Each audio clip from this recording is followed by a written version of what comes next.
con la primera presentación.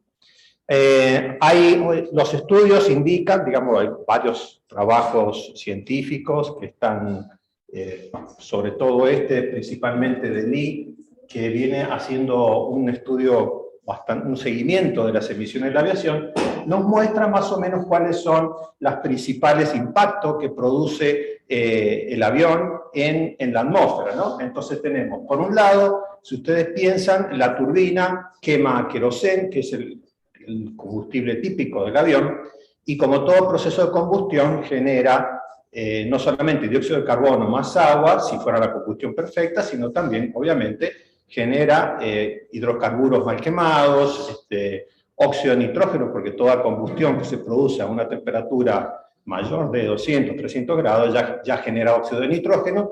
Entonces, el impacto fundamental que produce la aviación no solamente es lo habitual de la combustión, sino también en el lugar donde se produce, ya que al emitirse fundamentalmente entre 12 y 14 kilómetros de altura, que es la altura habitual de los vuelos de crucero, las posibilidades de recombinación, las posibilidades de mezcla son menores, porque ya a esa altura, digamos, estamos casi a la altura de la tropopausa, y entonces digamos, los mecanismos habituales que tiene la atmósfera de recombinación son menores.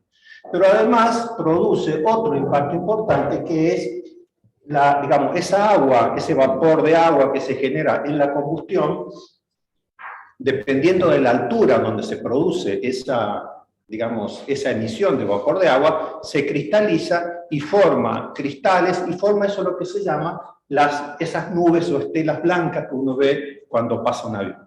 El tema con las estelas que se producen en el avión, la próxima, produce además un efecto sobre la radiación, sobre digamos, el efecto invernadero que se produce a partir de esto, digamos, es interesante. Por un lado, en la parte superior, si bien las partículas de hielo reflejan parte de esa radiación que viene incidente solar, la parte inferior hace que el ultravioleta, el infrarrojo, que trata de escapar de la atmósfera, no escapa, entonces vuelve a traer. Entonces, el balance entre lo que rebota hacia arriba y lo que se rebota hacia abajo es superior a lo que se rebota hacia abajo, así que el efecto es de calentamiento global. Por eso es que una de las propuestas es que el avión vuele más bajo, y al volar más bajo no se producen estas nubes, pero al volar más bajo el consumo de combustible es mayor y por lo tanto vamos a tener mayores emisiones de dióxido de carbono.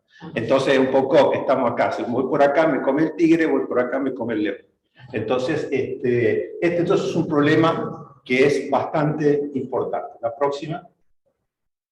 Bueno, en este gráfico mostramos cuál es el balance radiativo, que es uno de los parámetros que se mide para determinar el calentamiento global. Entonces vemos que las barras rojas indicarían que favorece el calentamiento global y las barras azules indicarían lo que reduce.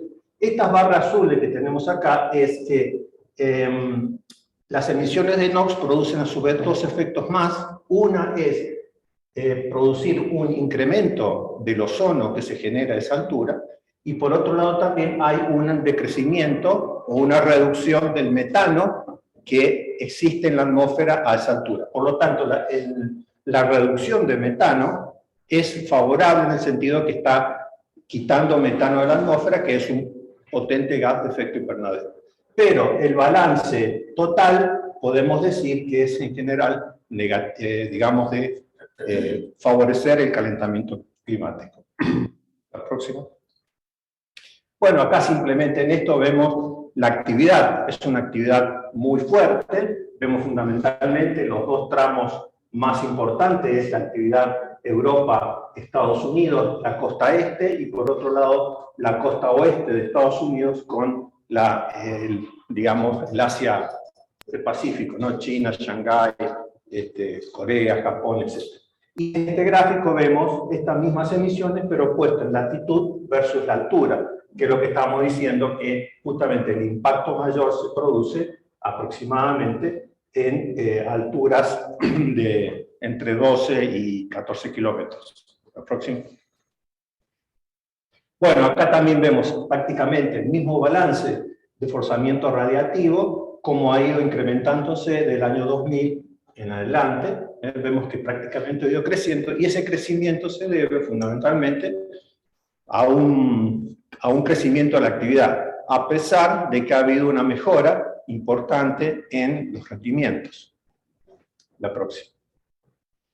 Bueno, acá justamente vemos eso, la línea roja nos muestra cómo ha ido creciendo la actividad. Lo que estamos mostrando acá es emisiones en la curva roja, las emisiones de dióxido de carbono producidas por la aviación desde el año 40 al 2020 aproximadamente, y las líneas azules que están acá abajo nos muestran cuál es la participación que tiene la aviación en el marco de todas las emisiones de cambio climático. Y actualmente está en el orden del 2,5 al 2,8%, es decir, no es tanto si lo comparamos en el total, pero por ser un único sector, el 2,5, casi 3% es bastante. Entonces vemos que, y además que las perspectivas de crecimiento son muy grandes.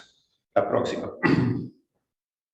Bueno, acá lo que se compara ahora, las líneas negras, lo que están mostrando es la cantidad de kilómetros pasajeros transportados. Como ven, ha habido un incremento fenomenal, sobre todo a partir del año 2000, del crecimiento de la cantidad de pasajeros transportados.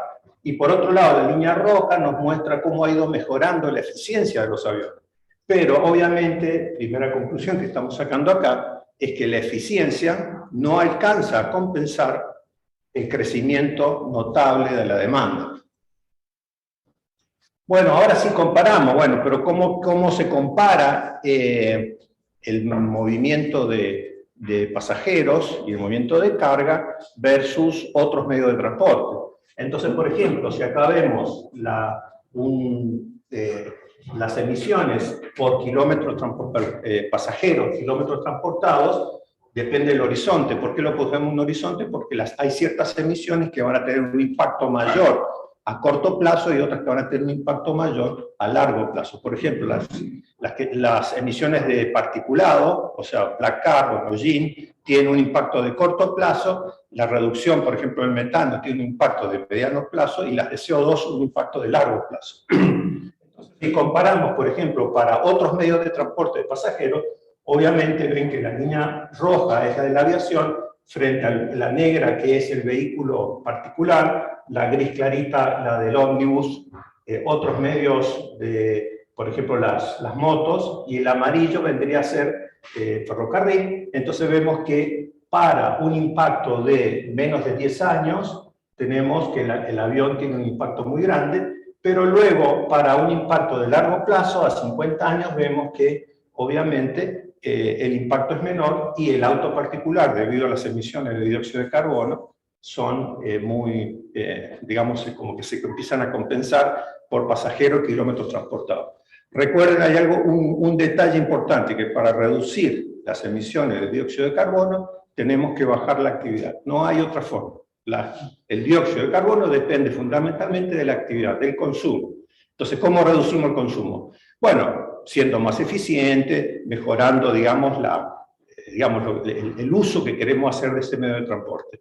En cambio, las emisiones de calidad del aire, como pueden ser otros contaminantes que se respiran, van a depender del tipo de filtro, del tipo de dispositivo que pongo al final. Pero las emisiones de dióxido de carbono dependen fundamentalmente del diseño del vehículo y del consumo. Entonces, si no bajamos el consumo, no se puede bajar el dióxido de carbono. Eso es algo que hay que entenderlo de una buena vez.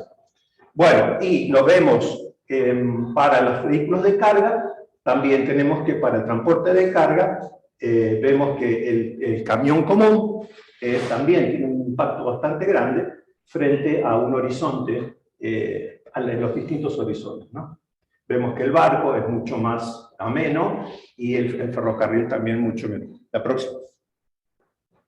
Bueno, lo que le decía, es de acuerdo a las organizaciones de aviación internacional. Esto es lo que se espera de crecimiento de la actividad.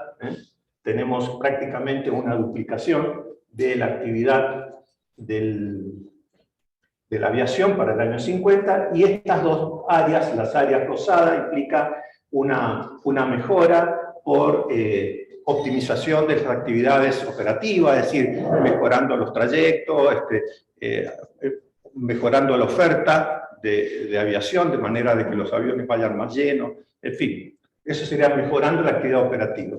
Y el decrecimiento que está en barra azul implicaría meter algunas medidas de descarbonización, que es la que vamos a discutir posteriormente.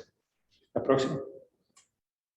Bueno, entonces, el problema fundamental que tenemos acá es que fundamentalmente las emisiones de la aviación civil están en franco crecimiento, y eso hace que las emisiones sean muy complejas de reducir, sobre todo porque es un sector que trabaja, está muy aferrado al tema, digamos, de la seguridad operativa. Es decir, no se pueden practicar o probar medidas innovativas porque prácticamente pondrían en riesgo la actividad operativa, ¿no? Es como vamos a la próxima. Ahora vamos a discutir un poco eso. Bueno, pero ya vamos a discutir ese tema enseguida, pero simplemente para terminar de comparar cuál es el impacto que tiene y cuál es el impacto que tiene la aviación, vemos que, por ejemplo, la generación de energía para tanto uso industrial, residencial, comercial, es más o menos el 45%, el transporte está alrededor del 7%, eso a nivel global. Vemos que la aviación de ese 17% está alrededor del 2-3%, ¿no? Y si vemos ahora el impacto por pasajero transportado, vemos que el avión, en forma promedio para un avión típico de unos 80-90 pasajeros, tiene un impacto de 285 gramos por pasajero kilómetro transportado, mientras que el ferrocarril, por ejemplo, tiene 14. Vemos que, por ejemplo, un vehículo tipo camioneta de esas nuevas está alrededor de 150, un auto más pequeño 104, la moto 72, el ómnibus 68, un vehículo, digamos, familiar, pero con 4 pasajeros, tiene 55, y así vemos cuál es el impacto. La próxima, por favor. En el transporte de carga vemos lo mismo. Este círculo grande está representando la huella del avión para el transporte de carga, mientras que, por ejemplo, un Panamax, o sea, un barco de transporte de contenedores, un Panamax o Super Panamax, está en orden de 3 gramos, el ferrocarril 18 y un camión de carga grande del orden de los 47 gramos. Esto nos hace pensar también en el uso que hacemos del avión. Por ejemplo, hoy en día la mayoría de la gente quiere todo ya. O sea, quiero el tornillo ya, quiero la pizza ya. Entonces, eso hace que, por ejemplo, se está sobreusando el avión y después resulta que ese tornillo, ese repuesto, queda almacenado en mi taller durante meses y no lo voy a usar, cuando podría haber sido enviado, por ejemplo, por barco. Es decir, ese tipo de cosas, por ejemplo, es común que en Nueva York se coman las medialunas de las croissants de París, horneadas en París, llevadas en avión y apenas recalentadas en un restaurante de Nueva York. O la pizza de Milán la llevo o las ostras, bueno, hay muchas cosas de esas que uno dice, bueno, uno me dice, bueno, pero que había 1 metro cúbico libre en el avión, entonces en ese metro cúbico que me quedó puse las pizzas y me llevo las pizzas. En fin, yo creo que necesitamos un poco reconsiderar ese tipo de actitudes que realmente son las que están haciendo un impacto importante, ¿no? Entonces, es como la ansiedad de tenerlo ya. Eso también está impactando en emisiones que estamos viendo acá. La próxima. Bueno, esto ahora también simplemente unos pequeños gráficos de la actividad internacional de aviación. Vemos entonces que entre el 2013 y el 2019 ha habido un incremento muy importante, tanto de pasajeros como digamos, de salidas. Vemos las barras celestes, nos están mostrando los vuelos domésticos, internacionales, o sea, a nivel internacional, pero domésticos, y las barras marrones nos están mostrando el crecimiento del tráfico internacional. y tanto en salidas, en kilómetros pasajeros transportados, como en emisiones de gramos por pasajero transportado. Y acá tenemos también la oferta de asientos disponibles. La próxima. Ahí está. Entonces, ahora también podemos analizar cuáles son las emisiones por ruta, cuáles son las rutas que tienen mayor o menor emisión. ¿Y por qué una ruta puede tener mayor o menor emisión? Bueno, como las emisiones van a depender tanto de lo que se llama las emisiones de aterrizaje-despegue, esa es una parte de la emisión, como ya lo voy a explicar enseguida, y la otra parte es la de crucero, porque un avión que hace muchas escalas va a tener más emisiones que una con vuelo directo. O también, obviamente, si lo estamos midiendo después en gramos por pasajero transportado, obviamente una ruta que tiene más pasajeros, la huella baja frente a una ruta que tiene menos pasajeros, ¿no? Bueno, entonces vemos, por ejemplo, que las rutas que más están emitiendo, porque tienen un tráfico mayor, son las rutas intra-Asia-Pacífico, la ruta intra-Norteamérica, y así vemos todo una lista de estas emisiones. Pero si comparamos en general del 2013 al 2019, vemos que ha habido en la mayoría un incremento en las emisiones reales totales. La próxima. Bueno, esto es simplemente ahora, si lo vemos, lo medimos en cuanto a intensidad del carbono emitido en gramos por pasajero, kilómetros transportados. También, entonces vemos que las rutas, por ejemplo, las rutas latinoamericanas, están en el orden de 90 y se redujeron un poquito a 80 gramos por pasajero, fundamentalmente, como les digo, por una optimización de las rutas y una mejora en cuanto a la cantidad de pasajeros transportados. La próxima. Bueno, esto vamos a ver rápidamente algunas de las proyecciones que hacen las grandes empresas de aviones. Por ejemplo, el Airbus nos muestra acá cómo ha ido mejorando su eficiencia de emisiones en gramos por pasajero transportado desde 1990 al 2020. Fundamentalmente, esta mejora se debe también a una intensificación digamos, de la operatividad de las rutas, pero también el hecho de tener aviones más eficientes. La próxima. Bueno, acá vemos también simplemente que este gráfico lo que nos muestra, también de acuerdo a las proyecciones que hace Airbus, que el crecimiento, la demanda de pasajeros y de carga transportada está directamente ligada con el Producto Bruto.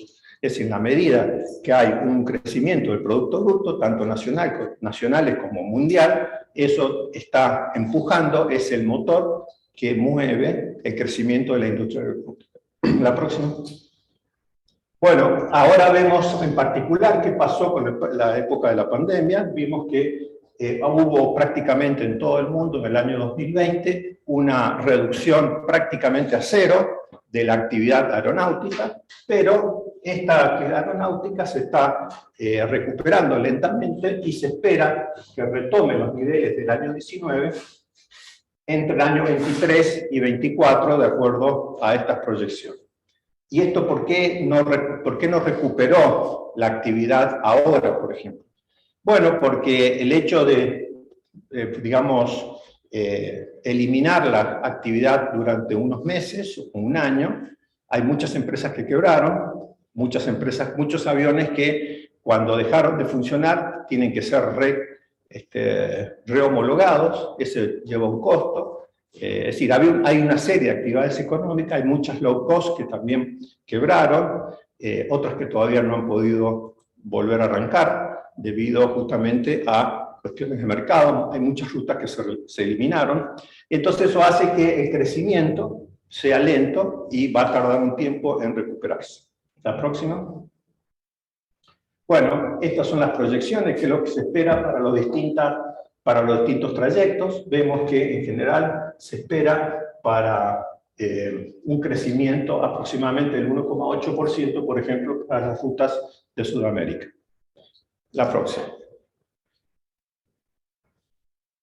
Bueno, ahora, según Boeing, también tiene más o menos proyecciones similares. Vemos que después de la pandemia hay una recuperación primero de los vuelos domésticos, después van a haber una recuperación, prevén una recuperación de los vuelos regionales y después una recuperación de los vuelos a largo plazo. La próxima.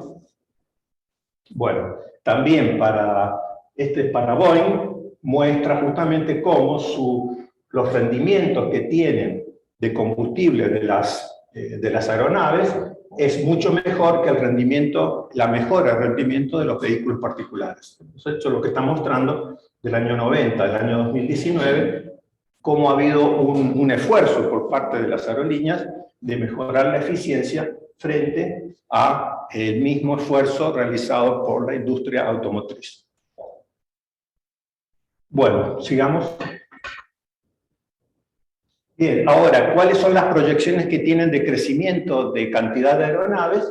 Bueno, se espera que, según Airbus, ellos están esperando un crecimiento por ejemplo, de la cantidad de pasajeros, cómo va a ir incrementando en los próximos años, la cantidad de pasajeros, sobre todo, ellos ven un incremento de los pasajeros de clase media, le llaman ellos, y eso hace que también, por ejemplo, sobre todo en los países emergentes, ven un volumen creciente de la demanda de pasajes y de uso de la aviación. La próxima. Bien, ahora, si empezamos a entender un poco dentro de los tipos de aeronaves, tenemos tres tipos de aeronaves, los aviones pequeños que le llaman regionales, vendrían a ser generalmente turboprop, o sea, aviones a motor con hélice y que tienen capacidad entre 40 y 45 pasajeros, que es un avión muy común, que es el que hace los contactos entre distintos aeropuertos de distancia corta. Después tenemos los aviones que llaman digamos, de fuselaje angosto, los que tienen un solo pasillo, que es el avión típico como el 737, el Airbus A320, que es el uso habitual que tenemos, por ejemplo, acá en Argentina, tenemos este tipo de avión, y después están los de fuselaje ancho o doble pasillo, como pueden ser, como fueron el 747, el A340, en fin, otros. Y ahora está el A350, el A380. Bien, entonces vemos cómo la demanda de vuelos prácticamente está casi un 50 y un 50 entre aviones de fuselaje medio y de fuselaje ancho, tanto en cantidad de vuelos como en pasajeros transportados. Y si vemos la huella de carbono, vemos que están alrededor de aproximadamente los dos en unos 95 a 93 gramos por pasajero transportado. Esto en el año 2013, y vemos que para el año 2019 más o menos la proporción es la misma, pero han mejorado levemente los indicadores, pero aumentaron bastante el tráfico de estos aviones. La próxima. Bueno, ¿cuál es la demanda que ellos están esperando de nuevos aviones? Entonces vemos que esa mejora en la eficiencia, ellos esperan cubrir y cumplir con las metas de decarbonización de la industria aeronáutica con la incorporación de nuevas aeronaves. Un poco el argumento es este. Los niveles que teníamos eran altos porque los aviones son viejos. Entonces lo que tienen que hacer es comprar nuevos aviones. Entonces con los nuevos aviones, que son, sí, efectivamente, intrínsecamente mejores en cuanto al tipo de turbinas, etcétera, y reemplazando los aviones viejos, porque recuerden, un avión puede estar 30, 40 años en funcionamiento. Entonces, lo que están decidiendo ahora y va a impactar, va a seguir impactando un par de décadas. Entonces, por eso es que la industria aeronáutica es una industria que tiene mucha inercia, ¿no? Bueno, la próxima. Bien, acá también vemos cuál es la demanda que ellos esperan tener para los próximos años, una demanda de 39.000 aviones nuevos para los próximos 20 años, con lo cual ellos no ven que el crecimiento, o sea que, digamos, la industria aeronáutica vaya a tener algún tipo de tropiezo o que vaya a haber algún tipo de reducción. El tema es cómo va a impactar estos aviones nuevos dentro de un clima dentro de un, digamos, de un contexto de reducción de las emisiones de cambio climático, que es lo que vamos a discutir ahora. Así, bueno, ¿cómo podemos descarbonizar la industria aeronáutica? La próxima.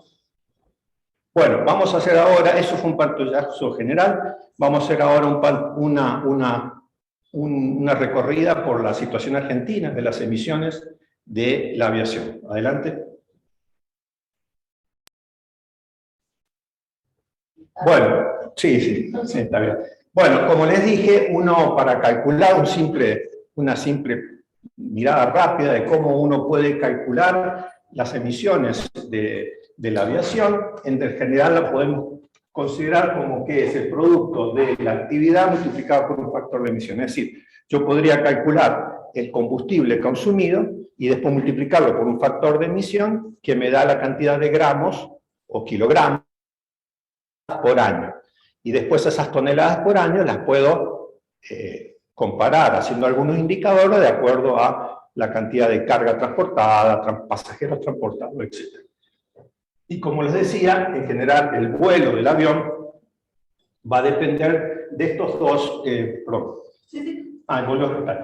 Depende, o sea, uno lo calcula en dos fases. La primera fase, que es las landing and takeoff, que es la vendría a ser todo lo que es la aproximación al aeropuerto, el aterrizaje, el taxi dentro, o sea, el movimiento dentro del aeropuerto y después la salida. Ese sería la primera parte del cálculo, y la otra parte del cálculo sería lo que se llama climb, cruise and descent, que vendría a ser toda la parte crucero. Y ambas se calculan más o menos similar. Uno calcula cuántos movimientos hubieron en el aeropuerto, cuál es el consumo de combustible durante el movimiento y después multiplicado por los factores de emisión que corresponden. Bueno, entonces, para esto lo que hicimos fue evaluar del año 2000 al año 2021 todos los vuelos que hubo en Argentina. Tuve acceso a la información. Hay mucha que es información pública, que está en la página de la ANAC, otra que la solicité y me la dieron, en donde tenemos, bueno, todos los vuelos realizados en Argentina y también los vuelos realizados hacia el exterior. Estos vuelos indican los vuelos que tuvieron por lo menos un aeropuerto, digamos, de bajada o de salida en Argentina. En cambio, los vuelos domésticos o vuelos de cabotaje se consideran aquellos vuelos que empiezan en el mismo país y terminan en el mismo país. Bueno, entonces, ¿qué es lo que hacemos? Tenemos las rutas, tenemos las distancias, calculamos las distancias entre las rutas y calculamos el consumo de combustible realizado por tipo de equipo. Entonces acá lo que tenemos que ver es, bueno, ¿qué equipo se le llama a la aeronave más la turbina? Porque puedo tener un Boeing 737, por ejemplo, pero de acuerdo al modelo puede tener un tipo de turbina, otro tipo de turbina, otro tipo de turbina. El uso de distintos tipos de turbina hace que las emisiones sean distintas. Entonces, bueno, uno tiene que categorizar el tipo de equipo, así qué aeronave salió, después a dónde viajó, y después con factores de emisión que están ya en general normalizados en la página de la ICAO. ICAO es la Organización Internacional Civil de la Aviación Civil, y mantiene estas bases de datos, de tablas que nos dice, por ejemplo, bueno, cómo calcular el consumo de combustible. La próxima. Bueno, en base a eso, hicimos este gráfico, por ejemplo, cuál es el consumo de combustible de cabotaje para la Argentina del año 2000 al año 2021. Se ven dos líneas acá. Una fue la calculada por, utilizándose estas ecuaciones y el tipo de aeronave, el tipo de cuántas salidas, etcétera. Y la otra curva es me fijé cuánto combustible se vendió con uso aeronáutico, que está en la página Secretaría de Energía. Como ven, las curvas son bastante parecidas, así que más o menos nos da una confianza de que el cálculo está más o menos bien hecho. Se puede notar entonces acá la brusca caída durante la pandemia y su lenta recuperación en los próximos años. La próxima. Bueno, acá vemos entonces cómo ha habido las barras amarillas nos muestran la cantidad de horas voladas por estos aviones, la azul nos muestran la cantidad de kilómetros recorridos, en miles de kilómetros recorridos, y la banda roja nos muestra el número de vuelos. Entonces vemos que a partir más o menos del año 12-13 ha habido un incremento importante, tanto de los números de vuelos como la de pasajeros y horas, tanto de vuelos como horas recorridas. La próxima.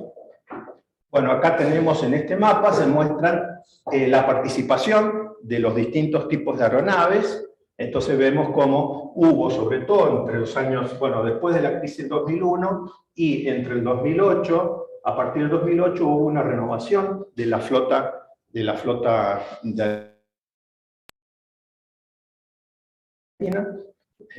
sabemos que ustedes se recordarán algunos, antes estaban los BAC-111, los MD-80, y los 737-200, bueno, se reemplazó por los 737-700, 737-800 y 900, y bueno, prácticamente se incorporaron los Airbus, de la A320 a 330 en algunos casos, y bueno, y así tenemos una serie de aviones nuevos. Y se dejaron de lado, por ejemplo, para la aviación internacional, los 747, los 340, todo eso salieron de circulación, los grandes cuatrimotores para los vuelos internacionales se sacaron porque eran realmente emitían demasiado. También en esta segunda línea se ven una serie de aviones chicos, que son los aviones comerciales, los business, los aviones comerciales de 20, 30 pasajeros, generalmente de empresas privadas que no son vuelos regulares, es decir, que son empresas que ofrecen un servicio, digamos, a demanda, pero es interesante ver, cuando uno analiza la base de datos, la cantidad de vuelos que son muchísimos vuelos. Yo realmente me sorprendí al ver la cantidad de vuelos privados que hay, sobre todo de San Fernando, que es el aeropuerto que está cerca de Buenos Aires, que es la salida principal de estos vuelos pequeños. La próxima. Bueno, acá ahora vemos las emisiones en totales, ahora en CO2, y vemos cómo también el CO2 calculado tanto de una manera o a través del combustible vendido, también vemos que ha ido creciendo, y en general hubo una mejora, ya vamos a ver que hay una mejora en la eficiencia justamente por la incorporación. Y entonces ahora estamos prácticamente, por lo menos hasta fines del año 19 o el diciembre, enero de 2018, que fue el pico de la actividad aeronáutica en Argentina, estamos ya en este momento en el orden de 160.000 toneladas por mes. Estos son datos mensuales, 160.000 toneladas de dióxido de carbono por mes. La próxima. Si vemos la eficiencia de cada uno de estos tipos de aeronaves, en gramos por pasajero transportado, bueno, entonces vemos por un lado, por ejemplo, el AT-43 es un avión típico pequeño de 40 pasajeros con 2 motores, el ala arriba, no sé si estamos ubicando. Después el E-190, el ARJ-35, el Airbus 330, 200, bueno, y así vemos que en general estos vuelos están dentro aproximadamente de la estadística que habíamos visto de alrededor de 100 gramos por pasajero kilómetro transportado. Y luego, obviamente, que este tipo de aviones también, el Fokker 270, que es un poco antiguo, pero estos aviones que son de vuelos privados, obviamente, al tener pocos pasajeros, tienen un impacto grande en cuanto a indicador, digamos, por pasajero, ¿no? La próxima. Vemos ahora la eficiencia en kilogramos por pasajero y en kilogramos por kilómetro transportado. Bueno, entonces vemos que efectivamente ha habido una mejora, pero fundamentalmente esa mejora se debe a partir más o menos del año 2008-2009, debido a la incorporación de aviones nuevos, como les decía, pero también por un aumento importante de la demanda, es decir, un aumento de la cantidad de pasajeros. En cuanto a kilogramos por kilómetro, bueno, también vemos que ha habido una leve mejora por la incorporación de aviones nuevos. La próxima. Bueno, esto simplemente cómo creció la demanda de pasajeros. Como ven, hubo un crecimiento importante, marcada por la línea anaranjada, y el recorrido más o menos ha mantenido, en general un recorrido promedio por vuelo, porque bueno, obviamente en el mercado doméstico, digamos, los aeropuertos son los mismos, así que más o menos las distancias se mantienen. La próxima. Bueno, otro indicador importante que vemos acá,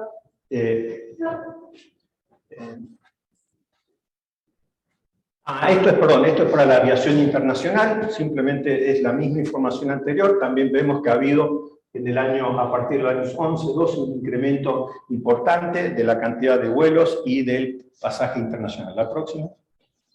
Estos son también los mismos indicadores, pero para el tramo internacional. Se ve también claramente la reducción que se produjo en el año 2020 por la pandemia. La próxima. Estos son los indicadores ahora de los vuelos internacionales.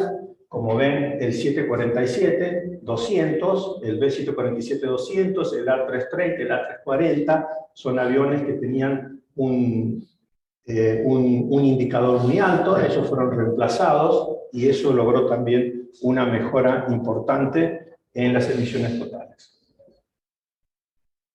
Bueno, acá lo que estamos mostrando es el impacto que tienen las emisiones. Esto es para la aviación doméstica argentina y a qué altura se están produciendo, ¿no? Es decir, vemos justamente acá que el impacto central se va a producir entre los 10 y los 13 kilómetros y los impactos un poco más bajos son para los otros vuelos regionales. Así que bueno, y también vemos, esto lo podemos por longitud y por latitud, obviamente, la zona cercana a Buenos Aires, digamos la parte superior, si hacemos una proyección hacia arriba, es la zona que está más impactada de las emisiones. A nosotros nos interesaba este cálculo, en realidad es el que a nosotros nos interesa, debido a que nosotros trabajamos en modelos de calidad del aire y como también en modelos de cambio climático, a ver cómo está impactando y dónde está impactando las emisiones argentinas. Al próximo. Bueno, esto es simplemente para aerolíneas argentinas, digamos esta aerolínea de bandera. ¿Cuáles son los indicadores que tenemos? Está emitiendo aproximadamente tanto cabotaje como internacional. Acá tenemos aproximadamente, estamos en 3,5 millones de toneladas por año. Prácticamente el pico fue en el año 18 y 19, y en pasajeros transportados estuvo aproximadamente en 12 millones de pasajeros por año. La próxima. Bueno, esto mismo ahora en indicadores en kilogramos por pasajeros y en toneladas por horas. Bueno, entonces acá tenemos cómo también ha habido una mejora importante en cuanto a los indicadores individuales, por lo que ya comenté, de una actualización de las aeronaves. La próxima. Esto simplemente para comparar con los informes internacionales, simplemente para ver que el tipo de avión que nosotros hemos calculado y que usa la Argentina, más o menos los indicadores están aproximadamente parecidos a los indicadores internacionales. La próxima. Bueno, la próxima etapa hacemos más o menos lo mismo. Esto también es más información simplemente comparativa de cuáles son los rendimientos de los distintos tipos de aeronaves, tanto en emisiones totales como en emisiones por pasajeros transportados. Bueno, vamos ahora un poquito al central, ya digamos esos indicadores que tuvimos mucho. Bueno, ¿cuáles son las opciones de reducción? ¿Qué se espera? ¿Qué podemos hacer para reducir las emisiones? La próxima. No hay muchas. No hay muchas. No hay.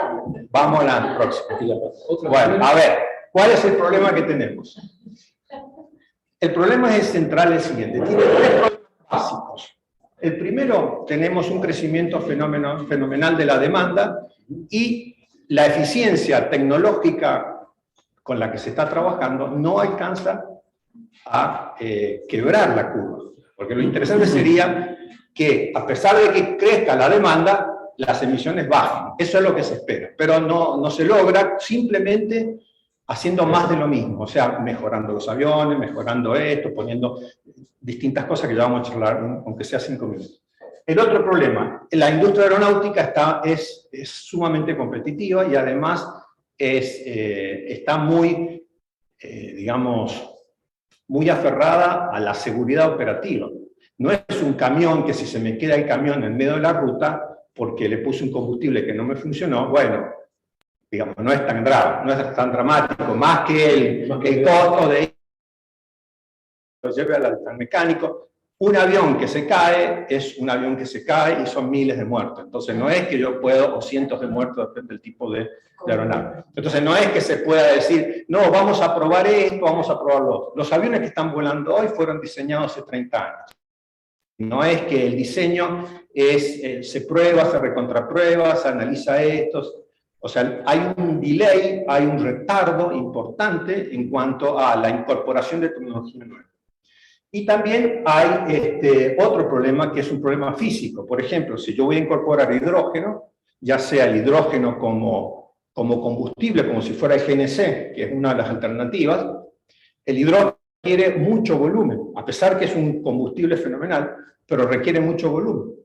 Entonces, ¿qué voy a hacer? Voy a poner un avión que lo único que va a hacer es llevar tanques de combustible, porque no voy a tener lugar para meter los pasajeros. Y lo mismo si pongo baterías eléctricas, las baterías son re pesadas. Entonces, ¿qué hago? Voy a generar un avión que traslada baterías de un lado a otro, que es el mismo drama que tienen los autos eléctricos. Van a ser móviles que trasladan baterías y de paso llevan a alguien. O sea, obviamente que eso no funciona. Por eso se llaman si ustedes han fijado, los indicadores son RPK, significa Revenue Paid Passenger Kilometer. O sea, ese revenue significa los pasajeros que pagan. Esa R viene de revenue, de plata que yo que puedo cobrar. Entonces, obviamente es un avión que lo pongo pesado, porque lleva muchas baterías, y le tengo que quitar pasajeros. O si le tengo que poner un montón de tubos de hidrógeno, también es complicado. Bueno, vamos a ver un poquito de eso rápidamente.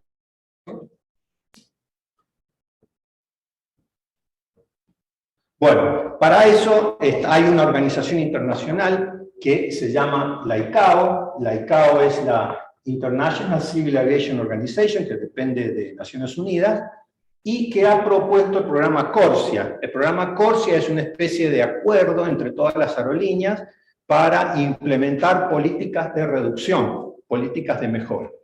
Entonces, vamos a ver cuáles son esas políticas, adelante, o cuáles son las propuestas que tiene la ICAO.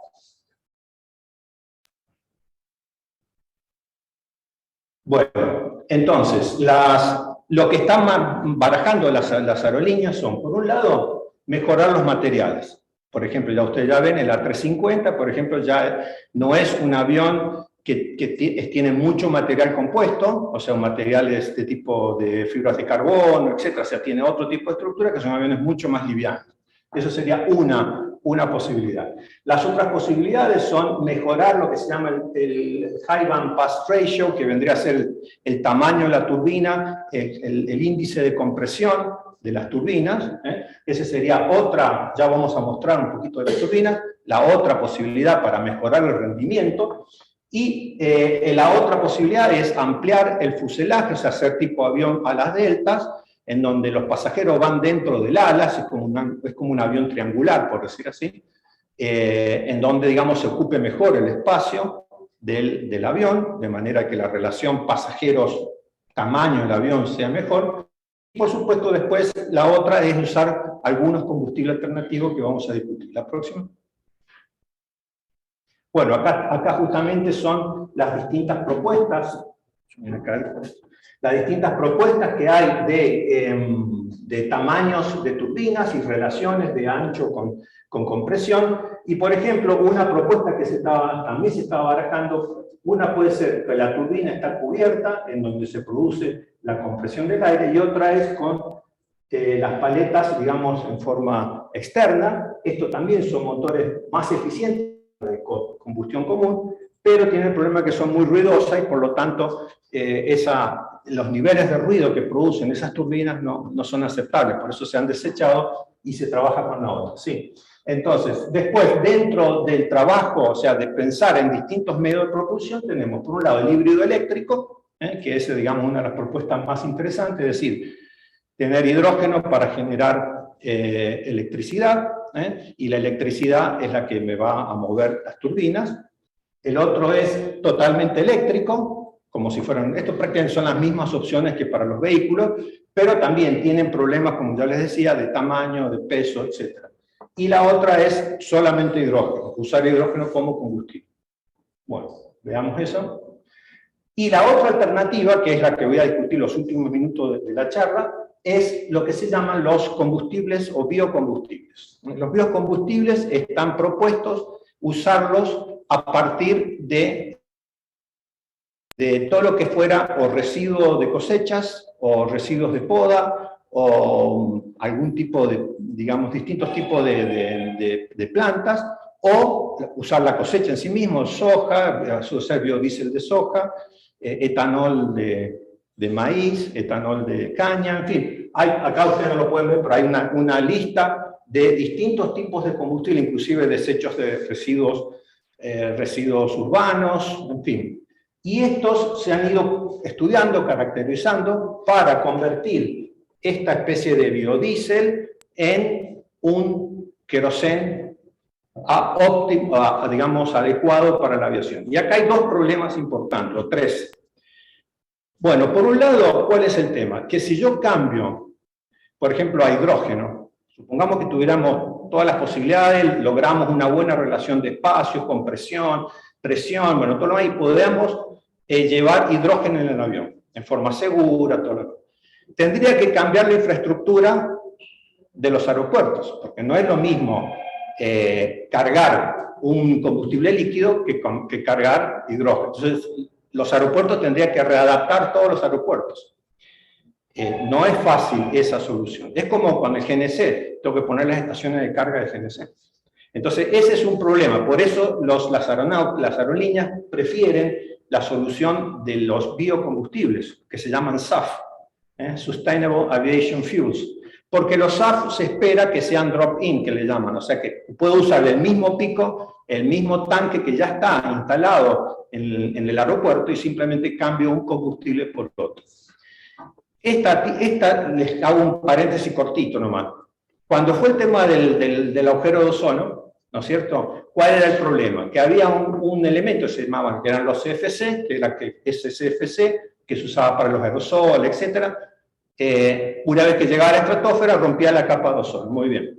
Pero ¿por qué se pudo llegar a un acuerdo para eliminar los CFC? Porque simplemente cambié los CFC por los HCFC. Es decir, cambié una botella por otra botella. Entonces las industrias le daban lo mismo, poner esta botella o poner la otra. Por eso ese acuerdo anduvo bien. Pero acá no es que cambio una cosa por la otra. Por eso ya le están apuntando a los SAF. Pero el uso de los SAF me va a reducir con suerte, y si tenemos viento a favor, hablando de aviones, a lo sumo va a poder bajar a la mitad las emisiones. Bueno, vamos a ver un poquito de eso. ¿Sigamos? Bueno, por otro lado ahora, la otra problemática de los SAF, ¿cuál es? Que si vemos la demanda que hay de queroseno, si yo quisiera cambiar todo el queroseno que se usa para la aviación con SAF, yo no sé si me van a alcanzar las hectáreas de soja, las hectáreas de maíz para producir esto. Claro, entonces, ¿cuál es el problema? Si yo tengo una hectárea con soja, si los de la aviación me pagan más que los del mercado para los chanchos, ¿a quién se lo voy a vender? Entonces eso me va a levantar, con suerte me va a levantar el precio de los alimentos, pero además me va a generar una devastación del uso de la tierra. Es decir, de alguna manera, si esto sigue creciendo, ¿qué hago con el suelo? El suelo lo tengo que cuidar, lo tengo que recuperar. Entonces es un callejón, para mí los SAF es un callejón sin salida. O sea, si bien se puede, pero después el consumo de agua. ¿Qué pasa con el consumo de agua? Si en el fondo o sea, hay varios elementos ambientales ahí que huelen mal. La intuición le dice que eso no es una solución. Bueno, yo hice un simple ejercicio, y con esto termino mi charla, un simple ejercicio, bueno, ¿qué pasa si acá en Argentina nos dedicamos a hacer SAF? En Brasil ya lo están haciendo, ya hay cultivos experimentales para hacer SAF en Brasil. Brasil está apostando con Embraer a usar SAF para sus combustibles. Entonces yo digo, bueno, hagamos un ejercicio acá en Argentina, a ver qué pasa. Supongamos, por ejemplo, la intensidad de carbono o el análisis de ciclo de vida que se llama well to wake, que vendría a ser como well to wheel, le llaman para los autos, bueno, sería well to wake, wake es la estela. Entonces tenemos un fuel, un queroseno, tiene una huella de carbono de 89 gramos por CO2 por megajoule de energía generada. Los SAF, los mejores, están alrededor entre 25 y tenemos un promedio, un rango entre 25 y 60 gramos. Es decir, que acá tenemos de 90 a 60, es un tercio lo que estamos mejorando. Tampoco es que estamos produciendo, es la solución. O sea, o por lo menos pongamos la mitad. Supongamos que podemos bajar la mitad el indicador de carbono. Los rendimientos, ¿cuáles son? Bueno, el rendimiento, por ejemplo, el jet fuel hecho con etanol, o sea, el etanol todavía hay que hacerle una etapa más de alcanos, cantidad de alquenos, bla, bla, para que se convierta en un combustible de aeronil, hay que hacerle un proceso adicional.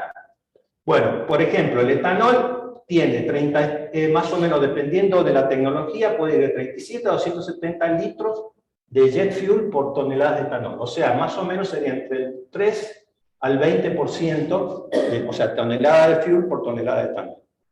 El aceite de soja va más o menos de 96 a 298 litros de jet fuel por tonelada de soja, con lo cual nos da un rendimiento más o menos entre el 7 y el 20%. O sea, 20%, o sea, 0.2 toneladas de jet fuel se logran con una tonelada de soja. Digamos, todos los SAF de etanol andan aproximadamente en 24,1. Estaba viendo que en Brasil estaban en el orden de 27, más o menos, gramos de CO2 por megajoule para caña de azúcar, usando esta tecnología que se llama ethanol to jet. Después hay otra tecnología que es para los aceites de soja, y también está en el orden de 40 gramos de CO2 por megajoule. La próxima. Bueno, Argentina produjo en el año 19, que fue un año muy bueno en cuanto a producción agrícola, produjo 20 megatoneladas de caña de azúcar, 58 megatoneladas de maíz y 49 megatoneladas de poroto de soja. Produjo, actualmente hay una capacidad productora de 1 millón de toneladas de bioetanol, del cuales son 550 más o menos mitad y mitad de maíz y caña de azúcar. Se produjeron 2,2 millones de toneladas de aceite de soja y 2,15 megatoneladas, millones de toneladas de biodiesel de soja. Es decir, esto es la producción actual, lo que tenemos disponible.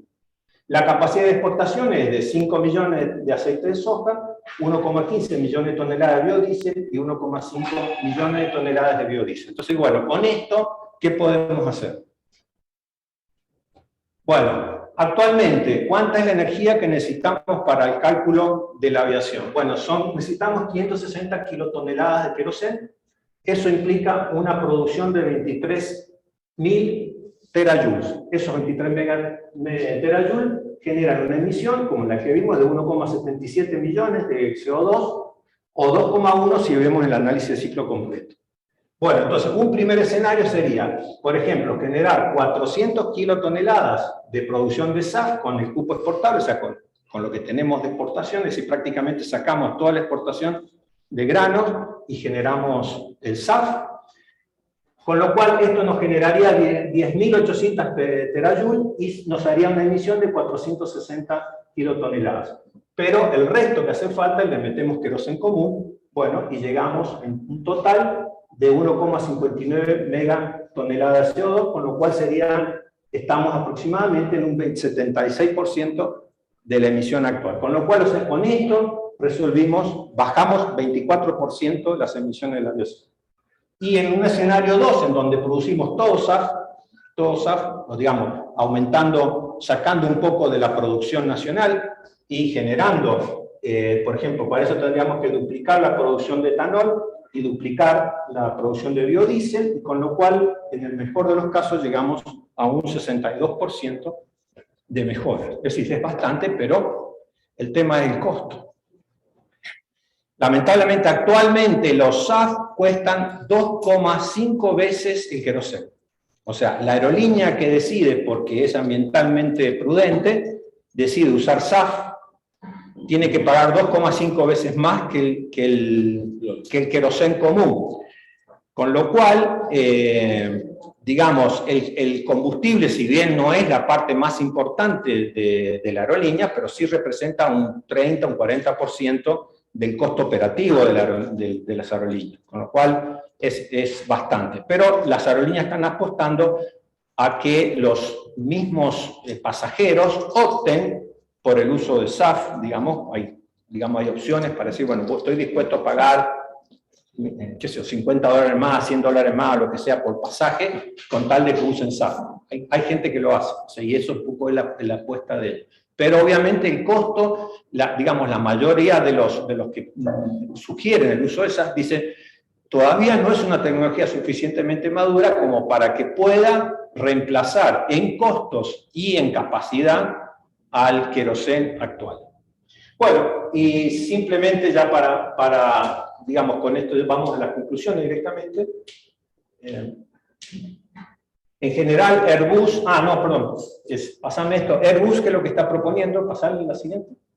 Ahí está. Airbus, ¿qué está proponiendo? Por ejemplo, Airbus está proponiendo introducir los aviones cero emisiones, que en general están basados en tecnología de hidrógeno, ya sea híbrido o con tanques de hidrógeno. Entonces tiene estos tres modelos. Modelo turboprop, que es el modelo regional, para viajes intermedios y el de turbofan para viajes más largos, en donde ellos están proponiendo uso totalmente de nitrógeno, pero están ahora apuntando que en el año 35 ya tengan un modelo hidrógeno experimental volando,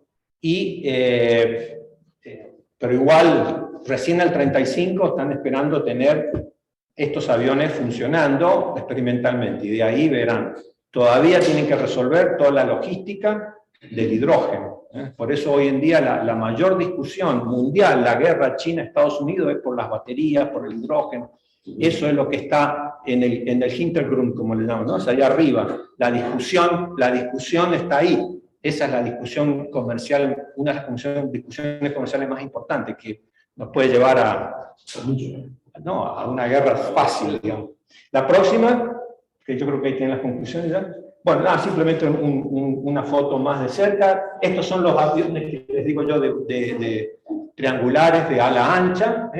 Prácticamente van a ser sin ventanas, nos van a proyectar por dentro algo para que nos creamos que estamos viendo para afuera, digamos, pero va a ser simplemente todo afechado ahí adentro. Bueno, esa es una propuesta. La otra, bueno, es similar, pero solamente que utiliza una gran parte de su bodega para llevar hidrógeno. Y la próxima, también este es el turboprop común, también utilizando hidrógeno líquido, también con storage. Bueno, Boeing más bien apuesta al uso del SAF y apuesta a una mejora tecnológica de los aviones, es decir, hacerlos más livianos, más eficientes, y como que no están muy convencidos con el hidrógeno ni con el híbrido. La próxima. Bueno, simplemente ahora las conclusiones. Las conclusiones entonces que podemos sacar de lo que hasta ahora llevo de hacer este estudio del tema de las migraciones. Primero, el crecimiento de la demanda es mayor que el aumento de la eficiencia. La seguridad aérea requiere productos probados, innovación tecnológica, con lo cual va a producir un retardo de por lo menos 20 años hasta que veamos esto.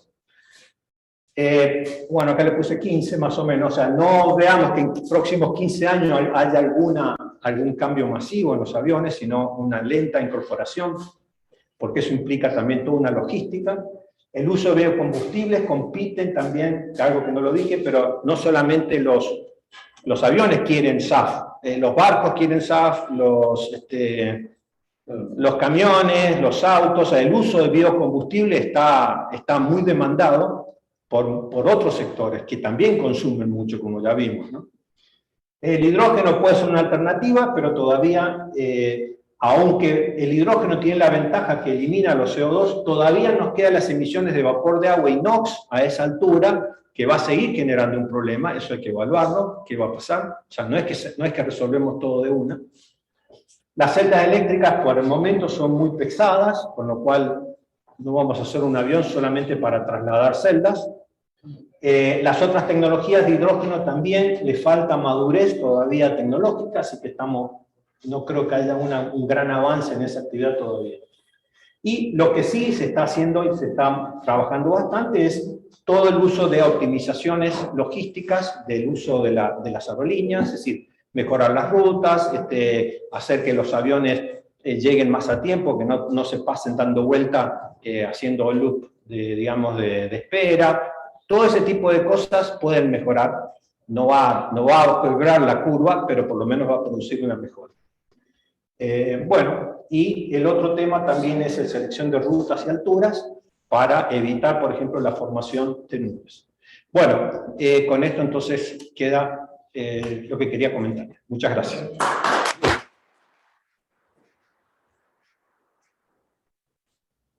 Muchas gracias, doctor Pugliafito. Y bueno, tenemos 5 minutos para preguntas porque estamos pasados en el tiempo. Si alguien quiere hacer alguna pregunta por el chat. Uno, preguntas.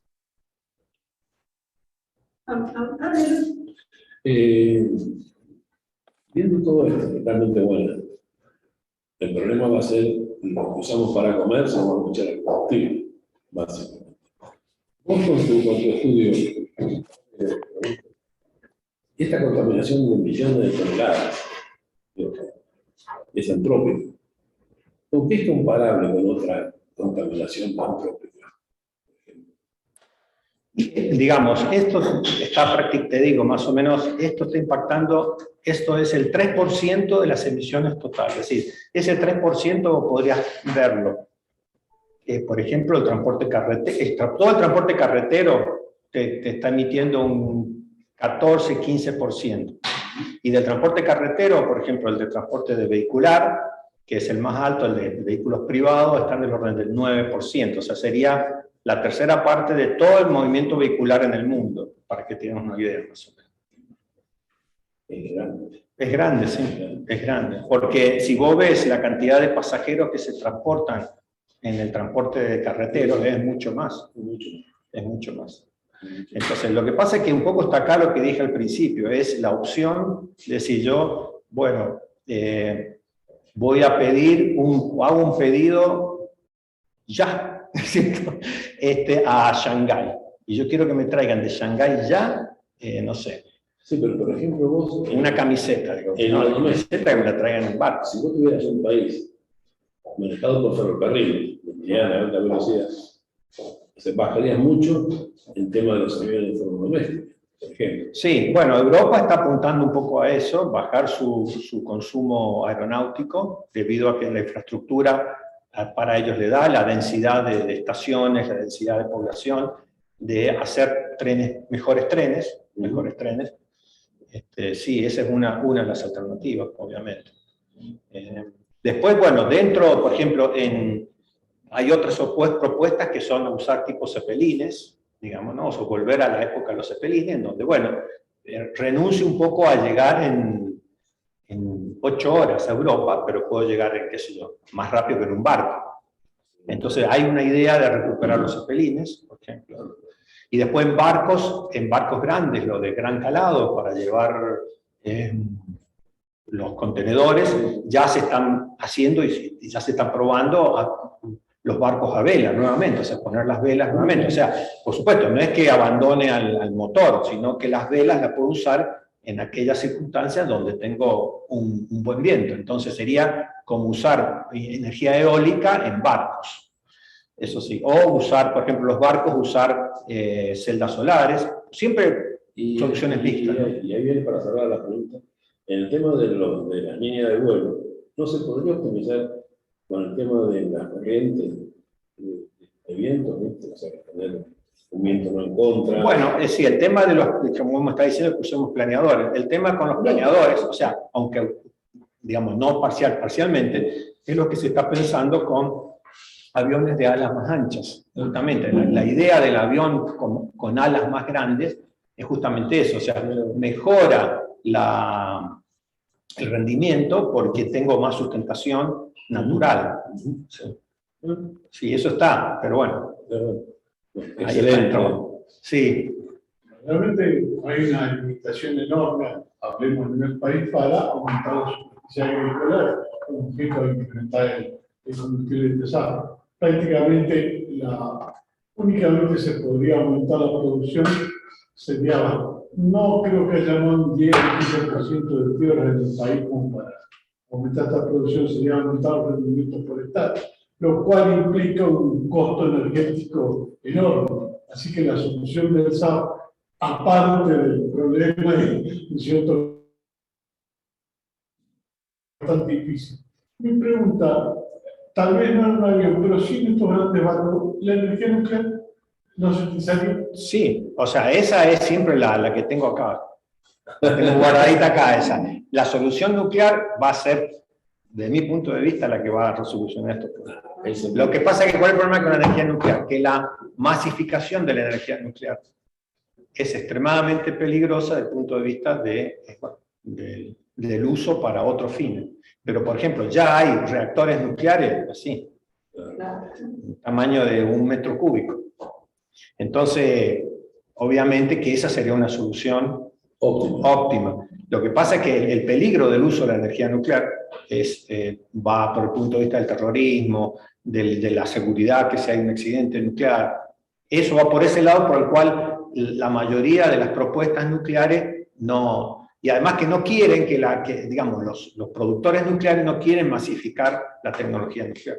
Aparte de un avión que se cae con esa tecnología, pues...